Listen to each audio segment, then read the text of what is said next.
Okay, I think we are ready to go. Welcome to the webinar. I'm Suzanne Orgaitis-Jones, and I coordinate the Child Passenger Safety and Occupant Protection Healthcare Grant, which is from the Maryland Highway Safety Office and housed at NIMS. I'm going to jump right into our speaker, who is Jim Green, and he's going to give himself the real introduction. Good afternoon, everyone. Suzanne, thank you for the introduction and start. As was mentioned, my name is Jim Green. I'll give you a quick bio. Before getting into the ambulance safety world, I spent 10 years in helicopter flight and crash safety. Followed that with 25 years at the National Institute for Occupational Safety and Health. Most of that time was spent working in ambulance safety.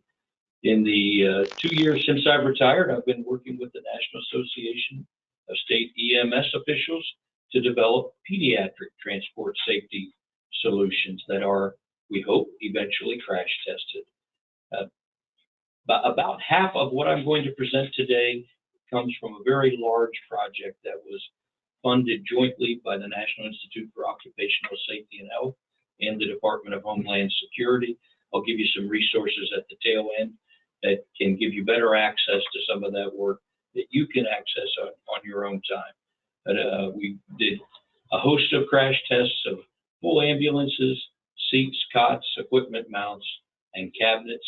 All of that work resulted in the publishing of 10 new test methods by the Society of Automotive Engineers. So a quick rundown for our presentation today.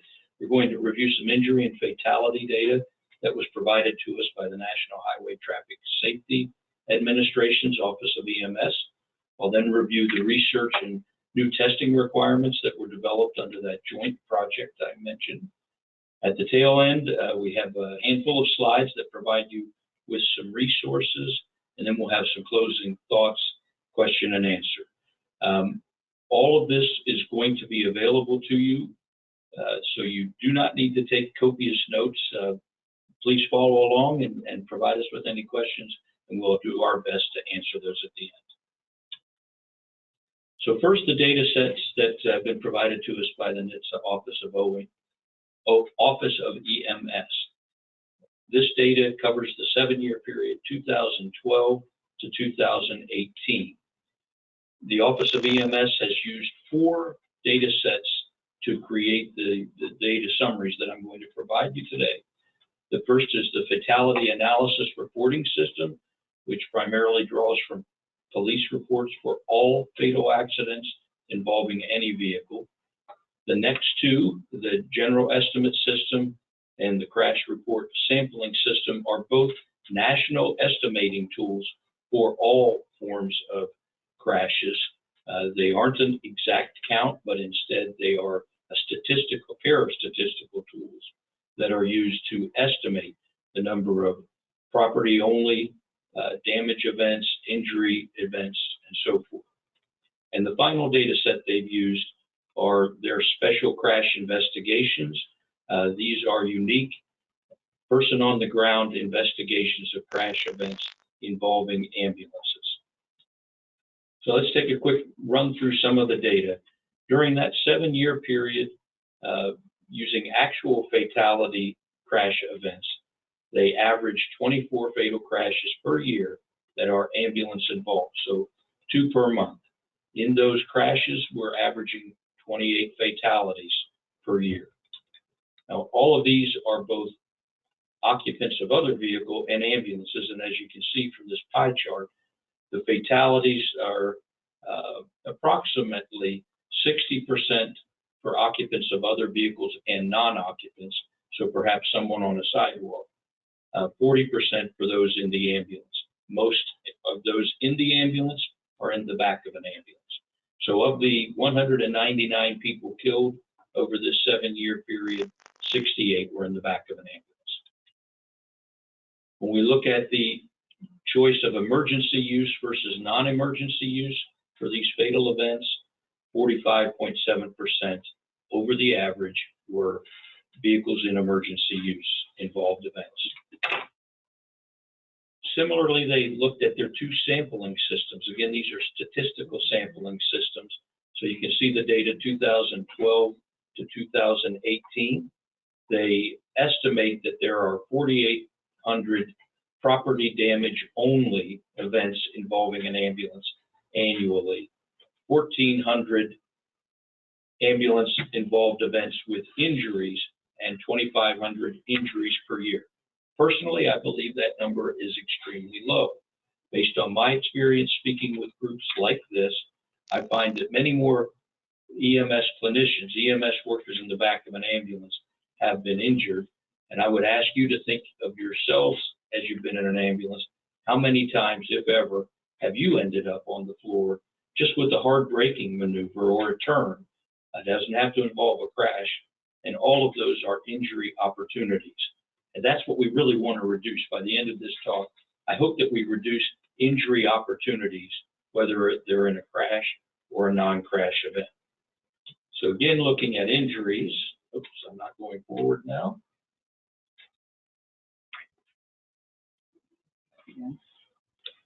Tom, can you make a couple of someone? All right, if we look at these again are estimated injuries and the estimated position of those individuals injured, somewhat similar to what we saw with fatalities. More than half of those that are estimated to have been injured are in the other vehicle. Not a big surprise. The ambulance is generally 2 to 3 times larger and heavier. So it's not surprising that people in other vehicles are more likely to be hurt. But again, we see about 60% of those in the ambulance are in the back of the ambulance. When we look at the likelihood that the vehicle has been used in an emergency use condition, they're finding in their estimates that almost 60% of injuries are in when the vehicle is in emergency use.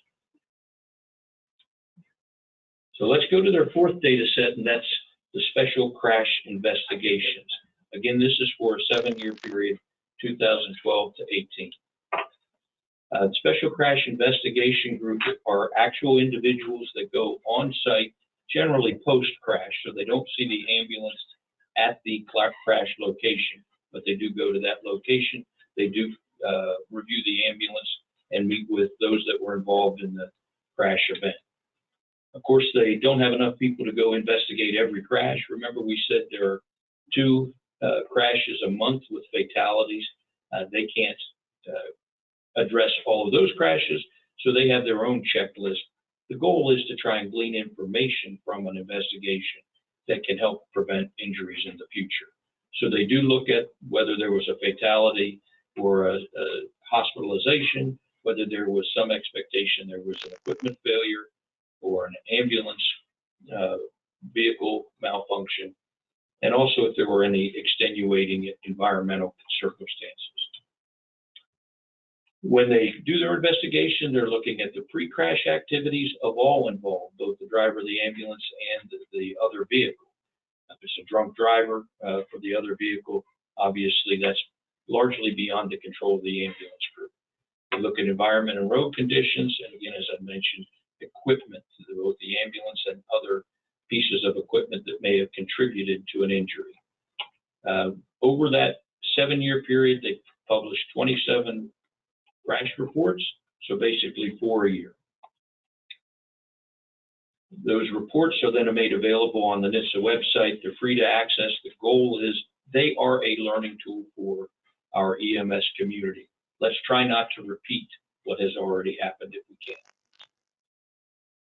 When they summarize their data, a little bit lower percentage of these activities were with vehicle and lights and siren, but still a significant percentage, 40%. A third were at night, about a fifth involved inclement weather. One of the things that I'm sorry to say is the most glaring and obvious is that ambulance operator or driver factors were a huge contributor to these events.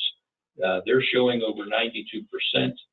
Some had additional issues that were involved, like fatigue, impairment. Many were failing to recognize the hazards that were there, whether it was not clearing an intersection or speed at a turn, that kind of thing. an area where we can likely do better. Restraint use, that's going to be a big piece of the next several slides. What they did find that the driver of the ambulance, generally speaking, was wearing his or her seatbelt, 85%. I think we can do better. I'm pretty well a 100% guy in my car. I'd like to see us get a whole lot closer to that in the front of the ambulance. But what's really disheartening is seeing that only 8.8% of workers in the back of the ambulance in these 27 events were wearing any kind of restraint. Remember, only 40% of these were lights and sirens events. So 60% were not lights and sirens, but still we did not have our clinicians in restraints of any kind. And certainly the last bullet that they provide there, if you're unrestrained, you're more likely to be injured. Now let's look at patient restraint use. When we look at those same 27 events and look at patient restraint use, only 17% of the patients were restrained with the crossbody belts and the shoulder harnesses. That's staggeringly low to me. I feel like we can do better. Again, only 40% were lights and sirens, so 60% were not. It would seem to me that we should be able to have shoulder restraints on all of those 60% that wasn't lights and sirens. 44% of these crash events ended up with the patient being ejected off of the cot. So comparisons and takeaways. This data that I just reviewed was from 2012 to 2018, but we did have a review from NHTSA and from NIOSH that looked at the period 91 to 2012. So let's compare those two data sets. The older data set, I'm sorry, 92 to 2011, I have my years a little off.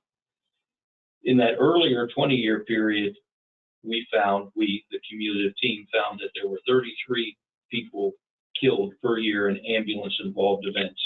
Again, 63% were in the other vehicle. In this latter period, 2012 to 2018, the number is reduced 28 to 28.4. That's great news. The percentage in the other vehicle also reduced, accounting for most of that change. Some less than good news is in that earlier period, we found that only 16% of our EMS providers in the back of the ambulance were restrained. In this later data set, 2012 to 2018, that dropped to only 8% that were restrained in the back of the ambulance.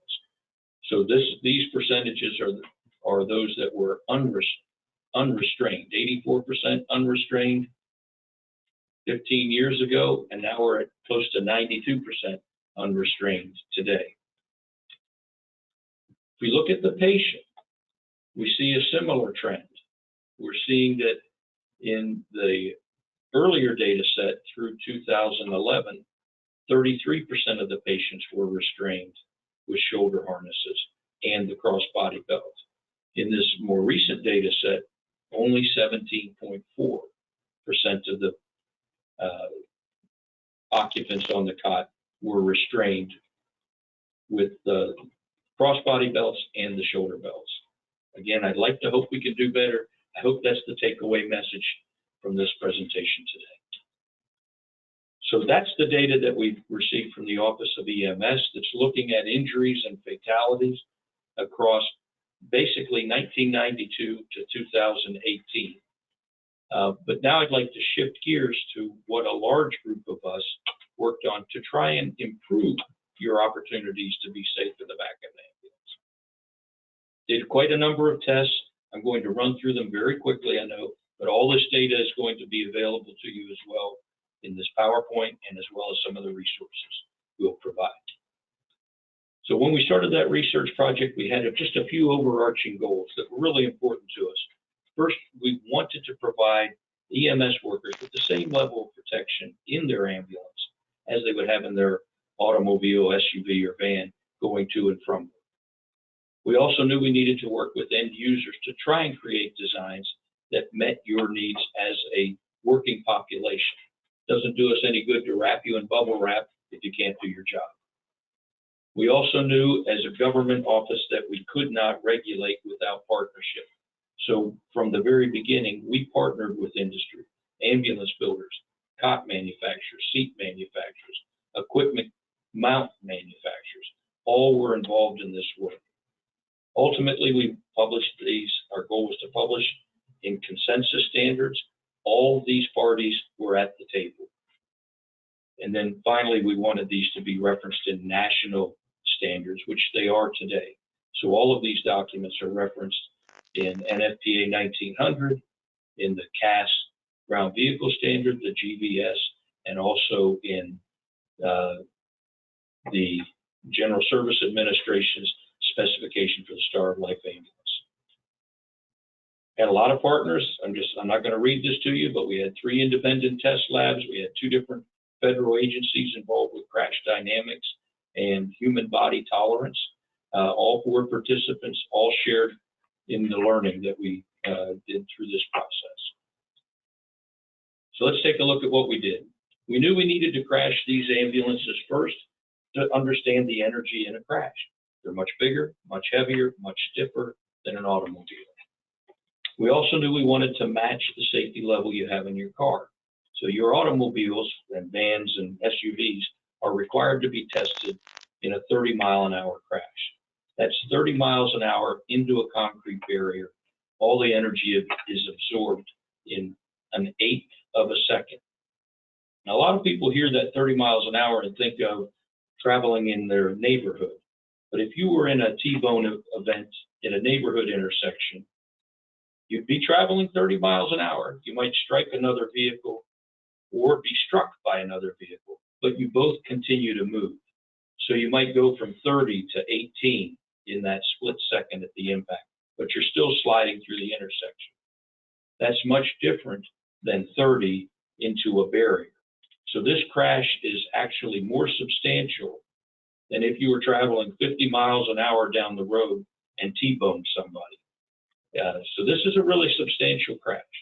And 30 miles an hour was picked as a line in the sand by the transportation industry as a likely survivable crash. Not necessarily a crash with no injury, but a survivable crash. So again, that's what we were going for in this ambulance work. We did a lot of crashes. And I'm going to skip this little picture of crashes and show you a video of some of those crashes. And I can't find my cursor there. A frontal crash at 30 miles an hour. This is a weighted cart impacting on the side at 30. A weighted cart impacting at the rear at 30. A cart roll test approaching at 30 miles an hour.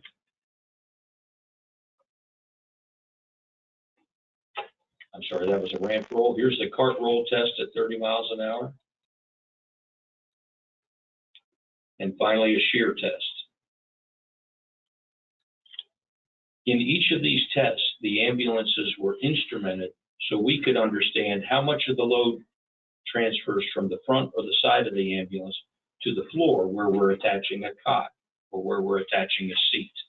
The goal again was to be able to redesign cots, redesign seats, so we had to know that input energy.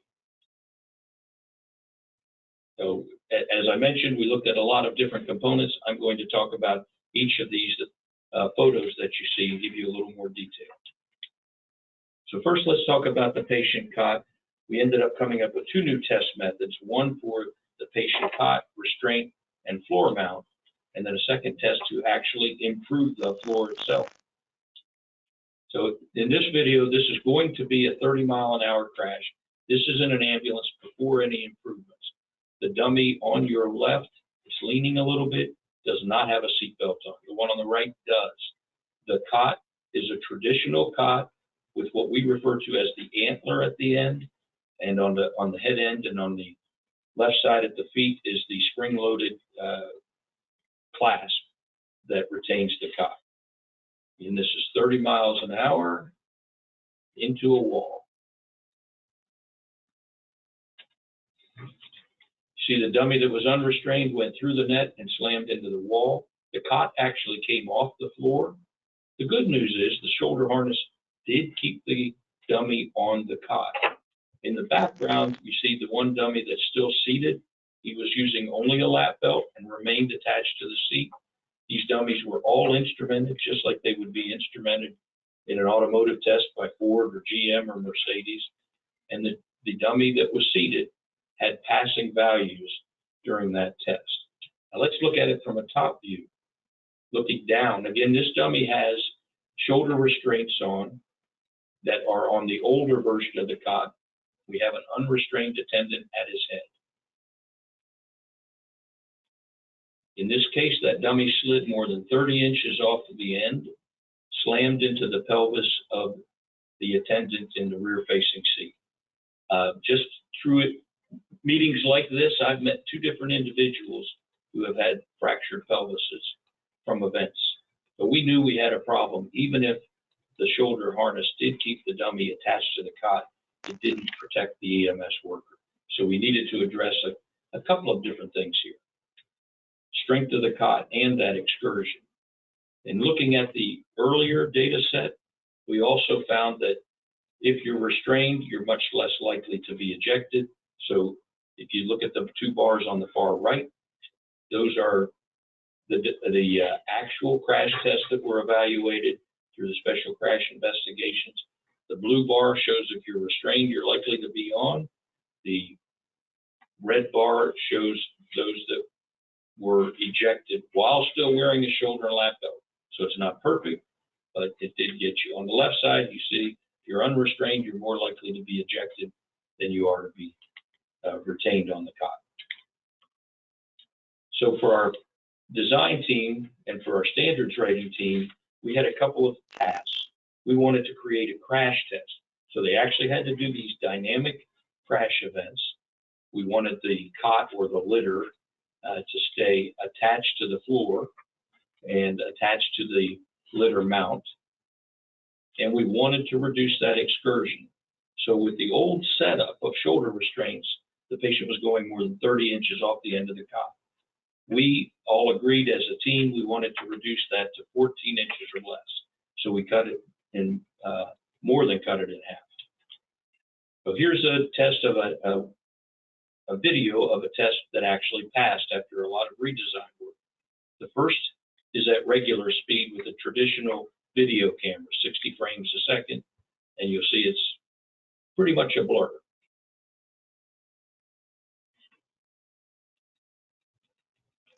So all of this happens in 1/8 of a second. I've been to many tests, you really can't see anything. A blur. But we do have it with filmed with high-speed cameras, 1,000 frames a second.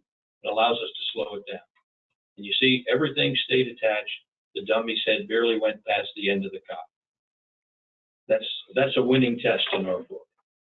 That's the answer for why we want to keep that shoulder restraint on and why we want the new cot. But let's look at it from another perspective.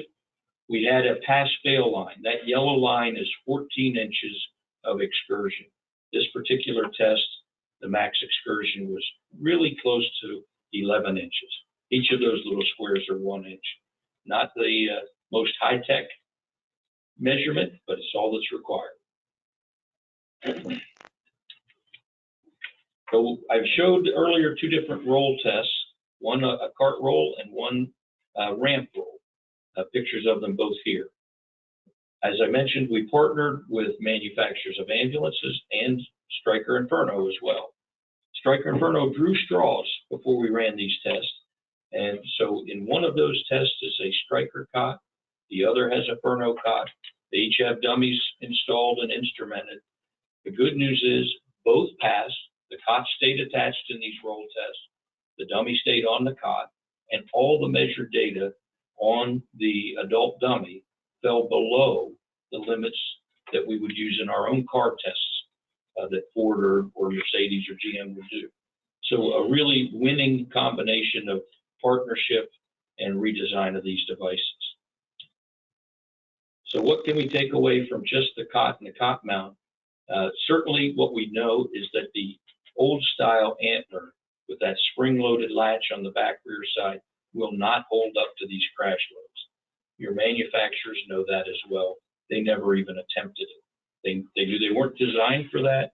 They never had it as a requirement, and they knew they wouldn't succeed.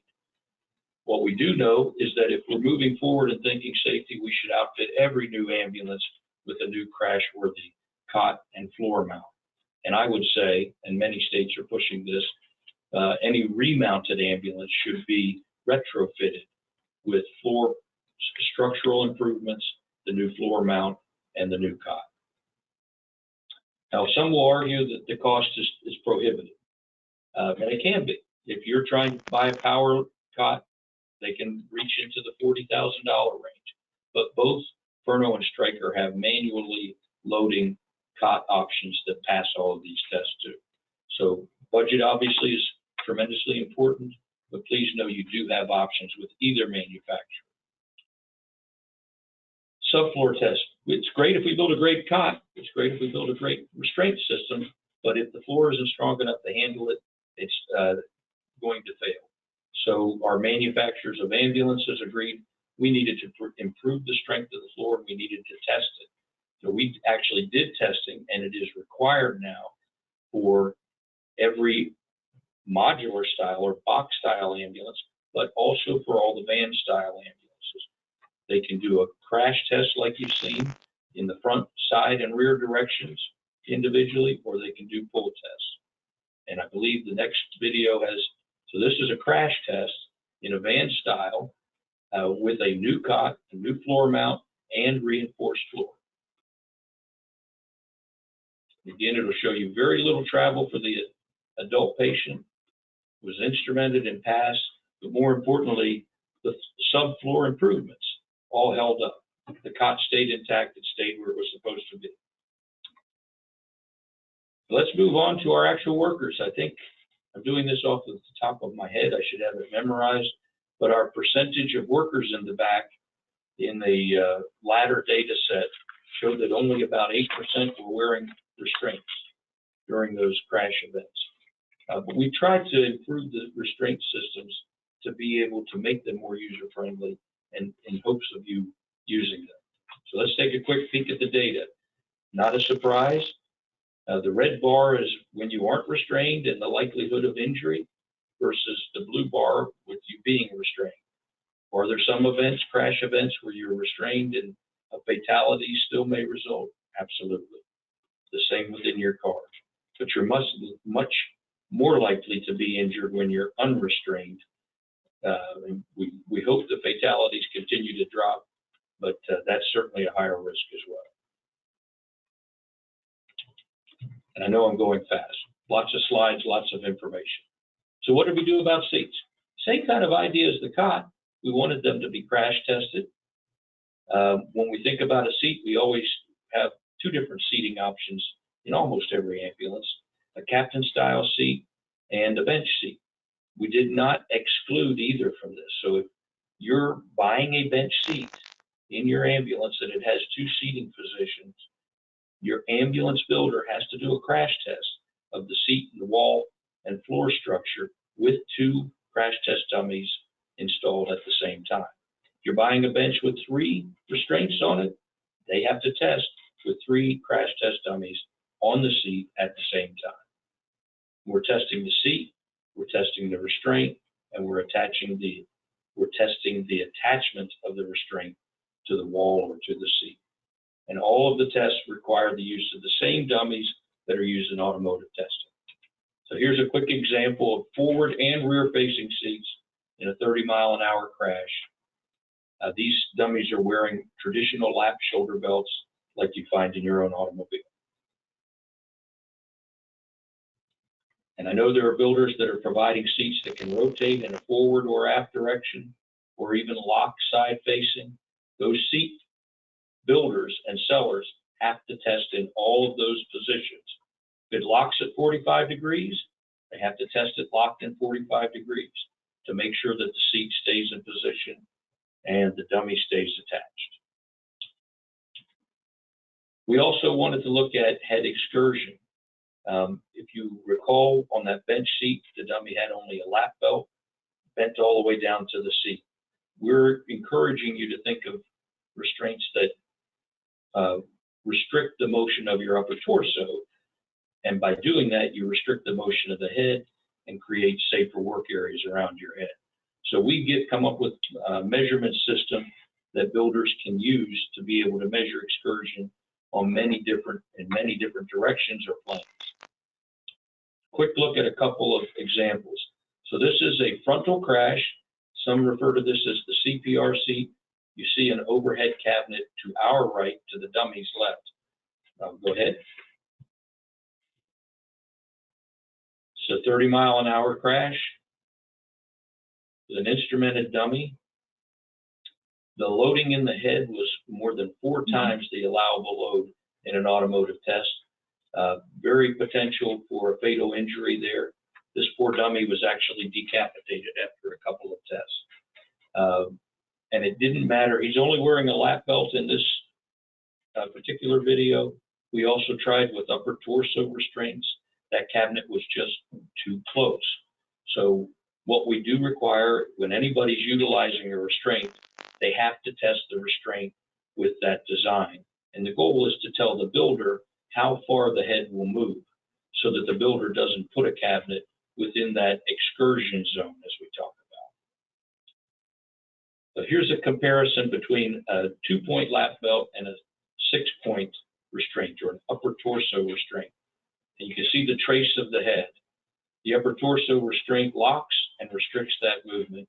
The 2-point belt allows the head to come all the way to the knees. Our goal is to have you use those upper torso restraints. They should allow flexibility so you can lean forward to your patient or reach some of your equipment, but lock when you're in a hard braking event or a crash to restrict that head movement. So why is head movement important? Several different reasons. We talked about the cabinet design by itself, but we also want you to be able to get to your equipment. So we need your equipment to be closer to you. It kind of all goes hand in glove. If your head moves too far, we have to move the equipment farther away so you don't hit it. If we can reduce your head movement, we can move the equipment closer. But the next step is securing that equipment. Unfortunately, one of the cases that we looked at, we had a fatality. There was a doctor riding in the back, and based on all of the review of that event, it appears he was likely fatally injured by a flying laptop. While I'm not asking you to answer on this call, but think to yourself, how often have you had a laptop on a seat, a defibrillator, an oxygen bottle on a seat, a jump bag on a seat? All of those are opportunities for serious injury. And even when I changed the license plate, had my toolbox sitting on the front seat of my car, was in a T-bone accident, and that car the toolbox destroyed my dashboard. So much more energy than you could think of with a 10-pound or a 20-pound box flying around. So we wanted to change that. We want everything secured. Another investigation we did. The photo on the right is an ambulance that's been involved in the crash. You see the cot upside down. You see all the equipment strewn about in the back of the ambulance. The picture on the left is an ambulance in the same service, provided by the same builder, outfitted in the same way. Looked great when it left. The picture to the right doesn't look so wonderful. We want that to change. We want equipment to be secured, cabinets to stay closed. So we've created 2 tests. This is a very benign looking test. Same 30-mile-an-hour crash. I'll let you go ahead and run the video. And it's very benign. These mounts have been redesigned so you could go on scene with your portable bottle.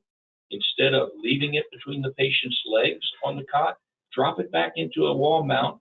These were trying to replicate a forward wall or a side wall mount so we could test more than one at a time.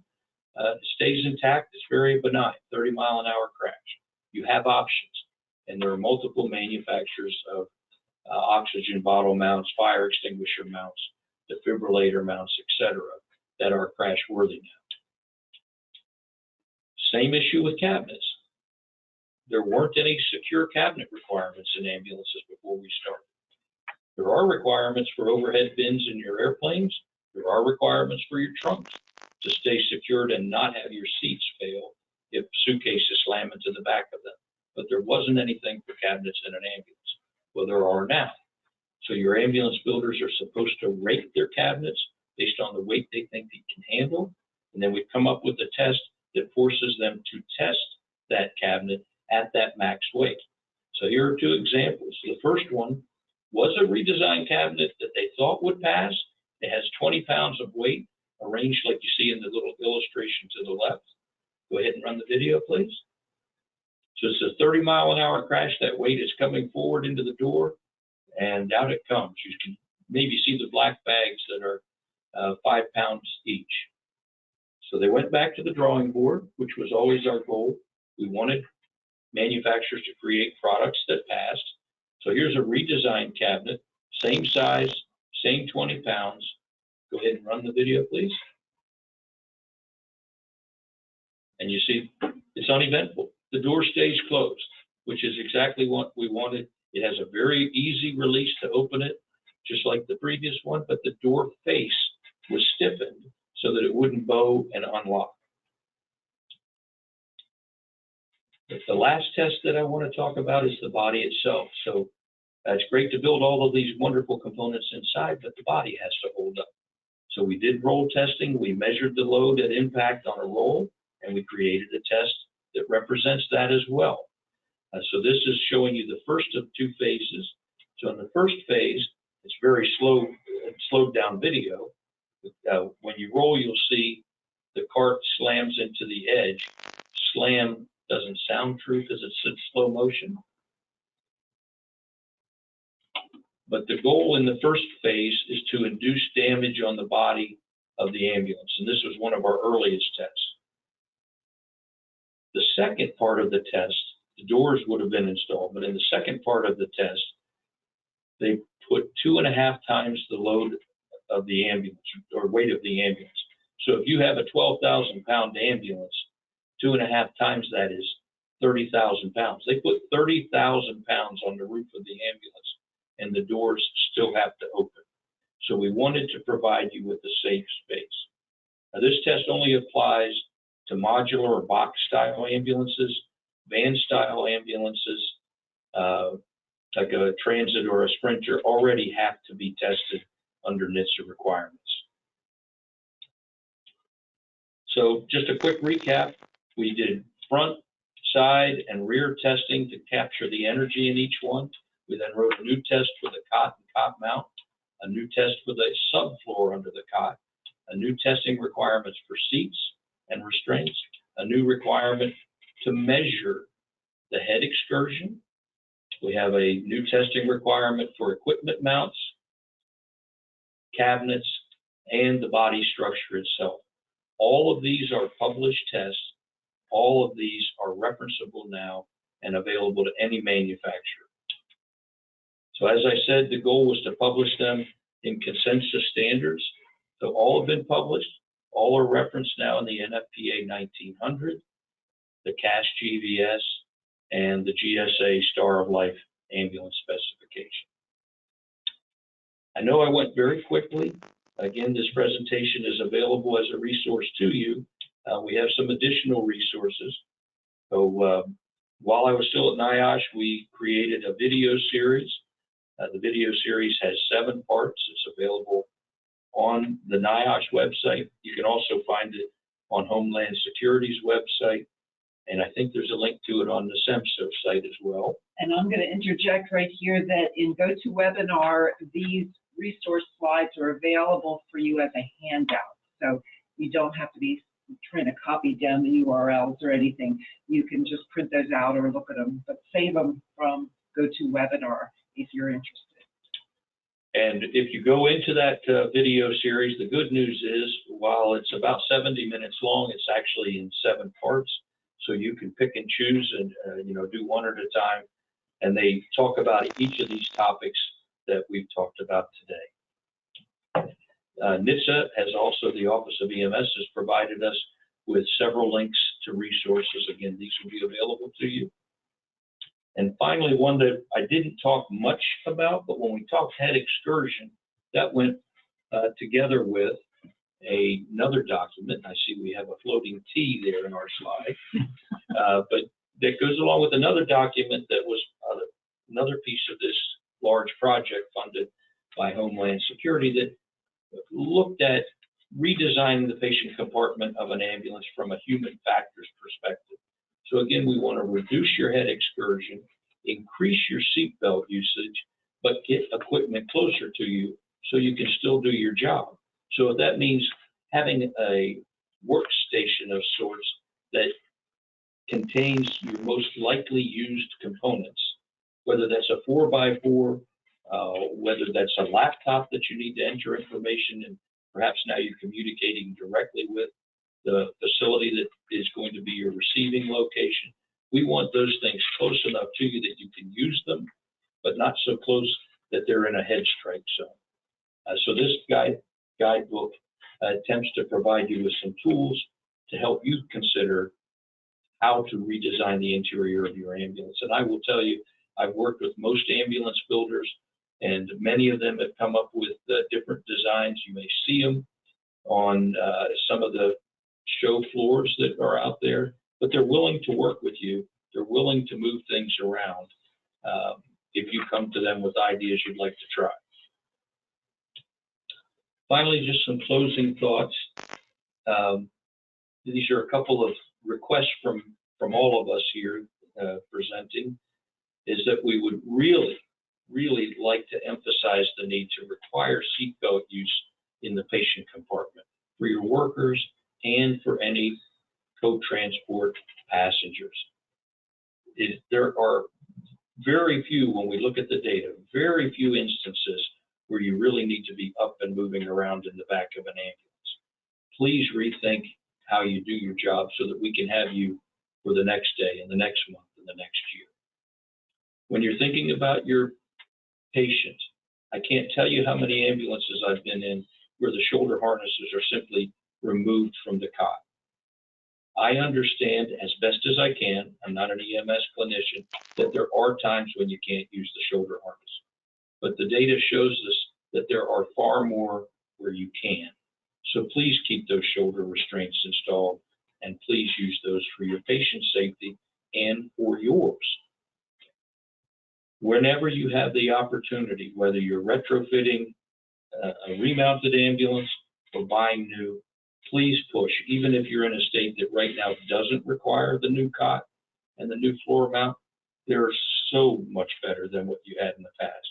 Please advocate for that for your own safety and that of your patient.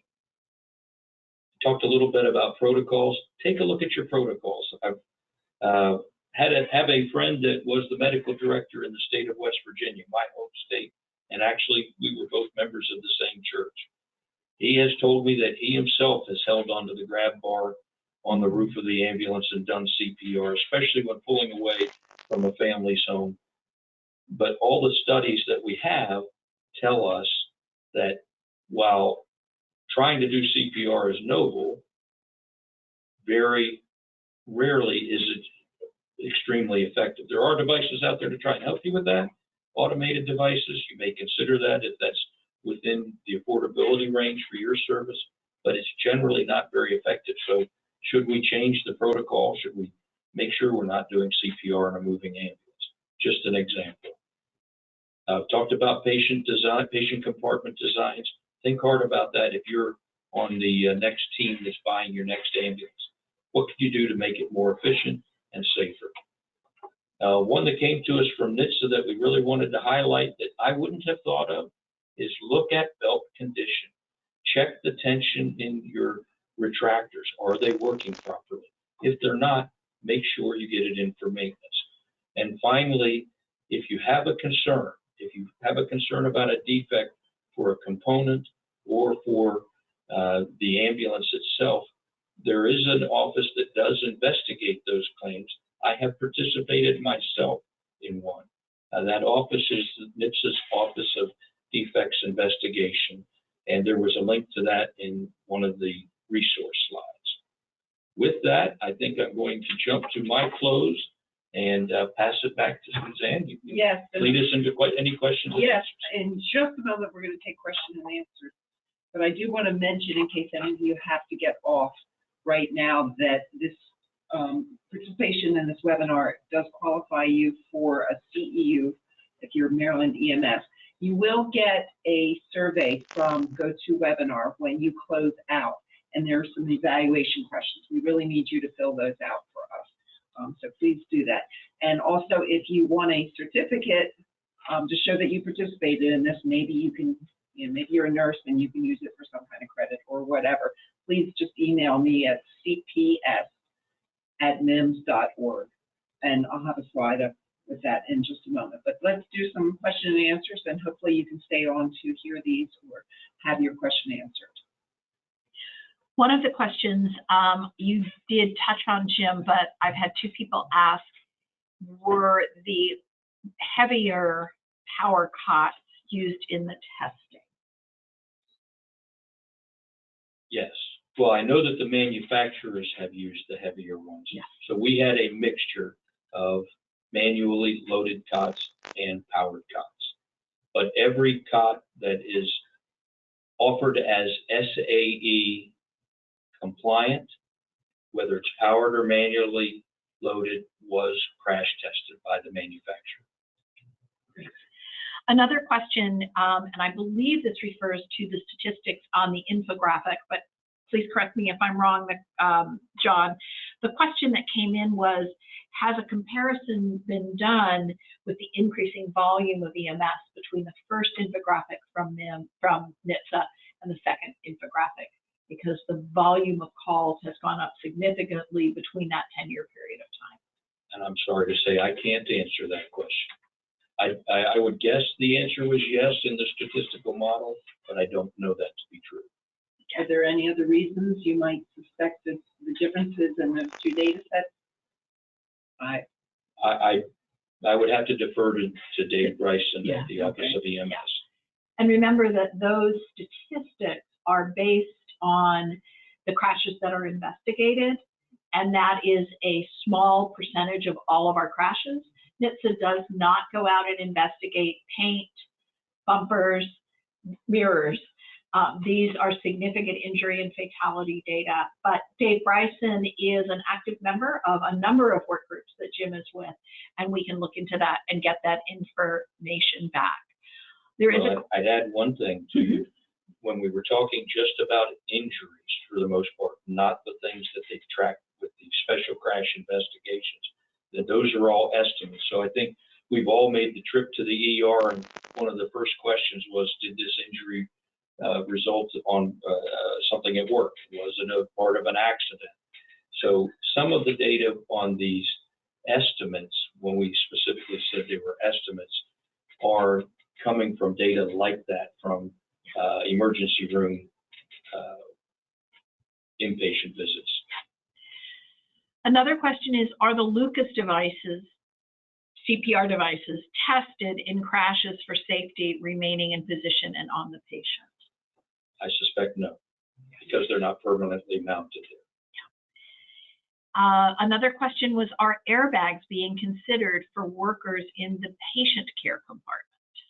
Yes, and in fact, there are manufacturers who have provided airbags. Because I work with all of them, I'm not going to name the manufacturers now, but I know that there are manufacturers that are producing systems that are individual airbags to protect you from hitting a cabinet, similar to that where I showed you the head going under the cabinet. And then there are also shoulder harnesses now that inflate to try and protect you, especially in a frontal crash when you're sitting on the bench. And then there's a question that came in, I think, that relates to the types of crashes in the very beginning of the presentation. Has anyone studied whether the use of headphones for communication, both in the patient compartment and for the driver, impacted their awareness of their surroundings and the outside vehicles? I am not aware of it. Let me go down to the bottom and see if anybody has added. One of the questions is, what about pediatric patients? And I will let Jim do the second answer for that, but I will tell you this applies to all the tweens and teens as well as adults. We are actively working on the pediatric patients, and that is a whole nother, at least, hour-long webinar that Jim has done in the past, and we are hoping to have funding to do the same type of testing for those. Right. Jim, I defer to you. Sure, and I'll add to that. So before any of the research was done, there were no testing requirements for any device, for pediatric or for adult patients or workers in the back. Nobody had to test a seat belt, seat, cot, anything. So that has changed for the adult patient and worker, but it still has not changed for the pediatric patient. There are zero requirements for the testing of any pediatric device in the back of an ambulance. As Cindy mentioned, we have started a process. We've drafted 3 new tests. We're still doing fundraising, trying to get the funding to actually start doing crash testing to validate these tests and to build better products. But today, there are no testing requirements for any pediatric product for the restraint of any child from an infant to a teenager. And this may be a Dave Bryson question, but I'm going to throw it out for you today, Jim. Has a web-based reporting system like NIFRS, which is used for the fire service, been created for reporting ambulance crashes with the needed information for specific crash report? I'm going to say I don't believe so. I'm not aware of one, but I know it's something that's been discussed for 2 decades probably. I'd have to defer to DIA, actually. Yeah. DIA Gaynor, the National Association of State EMS Officials. I don't have the numerator or the denominator. Well, I do have the denominator, 59 states and territories. Some by law require that everything be reported. Some by law require that injuries or fatalities be reported in an ambulance crash. I don't know which are which, and I think you're right, DIA would know that. The other question, maybe a whole nother webinar, Jim. What is currently being done to make the clinicians in the back of an ambulance safer if they can't be restrained because of patient condition? I hate to answer. The answer is probably nothing on my end. I know there's nothing going on my end. That's the difficult part.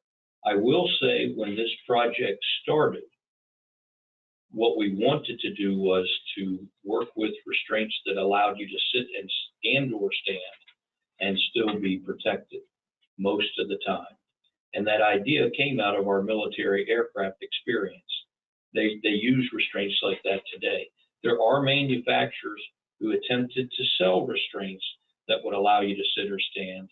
And I actually tested standing mannequins as if they were in a CPR position. And they provided a huge increase in safety, but they didn't really catch on. And actually the first folks that did that were EMS workers in the Phoenix Fire Department who desperately wanted to do better. And they created their own product and manufactured it and attempted to sell it. But we ended up with 4 companies competing in that market. We just couldn't sell them. So there are some options that we could chase, but they have to be welcomed by the community. There is a list of the handouts. Also, if you wanted to have a PDF of the whole presentation, I can send that to you also. We didn't put that in as an automatic download, but if you email me at cps@NIOSH.org, I can get that to you. And yeah, that's pretty much it.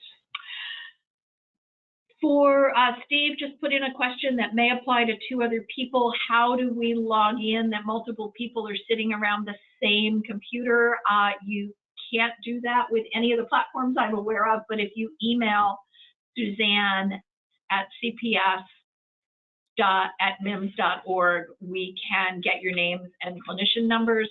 What we will actually do is send you the link to the survey. So anyone who is physically with you and watched at least 90% of this, I think that's the rule across the hall, is welcome to complete that survey, even if they don't automatically get it.